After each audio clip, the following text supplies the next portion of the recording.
Special নাস্তা অথবা ঝটপট বার্গার। আজকে আপনাদের মাঝে নিয়ে আসলাম স্পেশাল একটি নাস্তার রেসিপি। তাই সম্পূর্ণ রেসিপিটা দেখবেন ভিডিওটি না টেনে। তাহলে চলুন আমরা রেসিপিতে কী কী লাগছে দেখে নিই। প্রথমে এখানে আমি দুটি লেগ পিস নিয়ে নিয়েছি। লেগ পিস দুটাকে আমি ভালো করে কেচে নিয়েছি। তারপরে দিয়ে দিলাম স্বাদ মতো লবণ, তারপরে দিলাম মরিচের গুঁড়া, জিরার গুঁড়া আর গরম মশলার গুঁড়া, টমেটো কেচাপ। এরপরে মশলাগুলো লেগ পিস দুটোর সাথে ভালো করে সুন্দর করে হাত দিয়ে মিক্সড করতে হবে। ভালো করে মিক্সড করা হয়ে গেলে 10 মিনিটের জন্য আমি মেরিনেশন করে রেখে দিব। এরপরে একটি ফ্রাই প্যান নিয়ে নিলাম, তার ভিতরে সয়াবিন তেল দিয়ে দিয়েছি। তেলটা গরম হয়ে গেলে মেরিনেট করে রাখা লেগ পিস 2 পিস দিয়ে দিব। লেগ পিস 2 পিসকে ভালো করে সুন্দর করে ভাজতে হবে। চেপে চেপে ভাজবেন যেন ভিতরে মাংসগুলো কাঁচা না থাকে, সুন্দর করে সিদ্ধ হয়। দেখছেন আমি কিভাবে ভাজছি। এরপরে নিয়ে নিলাম বার্গারের মেইন উপকরণ বন। বনকে আমি মাঝখান থেকে কেটে নিয়েছি। বন আমি 2 পিস বানাবো, তাই 2টা বন নিয়েছি। 2টা বার্গার বানাবো বিধায় 2 পিস বন নিয়েছি। এরপরে দিয়ে দিলাম বনের মাঝখানে টমেটো কেচাপ, তারপরে মিউনিসটা অপশনাল, আপনাদের বাসায় থাকলে দিবেন, না থাকলে দেওয়ার কোনো প্রয়োজন নেই। আমার বাসায় ছিল তাই আমি দিয়েছি।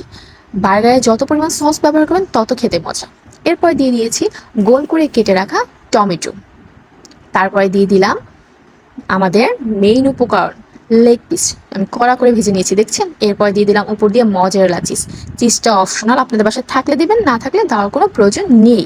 এরপরে উপর দিয়ে আবার দিয়ে দিলাম টমেটো কেচাপ। হয়ে গেল আমার একটি বার্গার রেডি।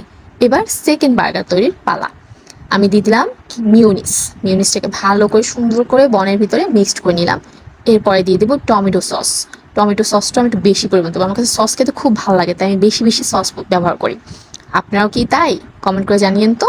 এরপরে দিয়ে দিলাম টমেটো গোল করে রাখা, আর তারপর উপর দিয়ে দিলাম মজারেলা চিজ। চিজটা যত বেশি দেওয়া যায় তত খেতে মজা। বাসায় থাকলে দিবেন, না থাকলে দেওয়ার কোনো প্রয়োজন নাই, যেহেতু এটা ঝটপট নাস্তা। তারপরে দিয়ে দিলাম চিকেন।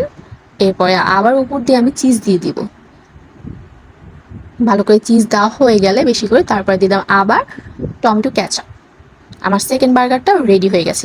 এবার কাঠির সাহায্যে আমি বার্গার 2 পিসকে আটকিয়ে দিব, না হলে এটা ছড়িয়ে যাওয়ার সম্ভাবনা থাকে।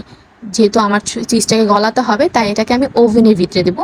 তার জন্য আমি কাঠি দিয়ে বার্গার 2 পিসকে আটকে দিয়েছি। দেখছেন কিভাবে আটকানো হয়েছে।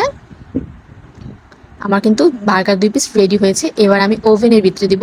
আপনাদের বাসায় যদি ওভেন থাকে ওভেনে দিবেন, অথবা আপনারা এই সেমভাবে ফ্রাই প্যানের ভিতরে হালকা জালে রেখে বার্গার 2 পিসকে ঢাকনা দিয়ে ঢেকে দেবেন 5 মিনিটের জন্য, তাহলেও চিজ গলে যাবে। আর যদি আপনার চিজ ব্যবহার না করেন তাহলে ওভেনে দেওয়ার দরকার নেই, বা ফ্রাই প্যানের ভিতরেও দেওয়ার দরকার নেই, এভাবেই খেতে পারবেন। আমি 5 মিনিটের জন্য ওভেনের ভিতরে দিয়ে দিয়েছি। দেখছেন আমাদের চিজটা কিন্তু গলছে, ওই যে দেখা যাচ্ছে চিজটা গলছে। দেখতে কীটা কতটা যে লোভনীয় লাগছে দেখছেন। আমার তো মুখে জল এসে পড়েছে। আমার বার্গার রেডি হয়ে গেছে। ইউনিক একটা বার্গার রেডি করে ফেললাম, ঝটপট নাস্তা। তো কেমন হয়েছে সবাই কমেন্ট করে জানাবেন। আমার কাছে তো খুবই টেস্টি লেগেছিল। সবাই ভালো থাকবেন, আল্লাহ হাফেজ।